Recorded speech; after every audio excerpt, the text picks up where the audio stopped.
The dramatic shift in policy is seen as the end of an era for high country cattlemen. Through art and literature, their image has been inextricably entwined with our national identity. It's been a part of Australia's folklore since European settlement, with songs, poems, films and countless tales told of cattlemen. It was the pioneering spirit of the graziers which first opened the high country in the 1830s. But in more recent years it's been a contentious issue, with conservationists claiming grazing cattle destroy native wildflowers and adversely affect ecosystems in the Victorian Alps.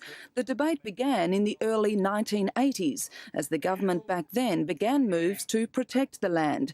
In 1989, the huge Alpine National Park was declared, and cattlemen knew the writing was on the wall.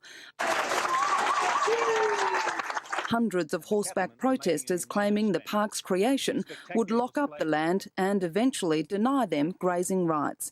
Over the years, graziers have left their much-loved land to take their argument to the big smoke, hoping to remind city slickers of the romance of the bush cattlemen proudly showcased in the Sydney Olympics.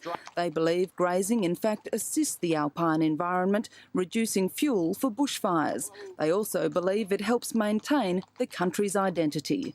The living heritage and history of the Manakin Snowy River is certainly under threat, and if we lose that, we've lost our last living link to our pioneering days. The Mountain Cattlemen's Association will now turn to the federal government for help, hoping it honours pre-election promises supporting the continuation of alpine grazing. They're yet to decide whether it will muster a protest ride on Parliament House.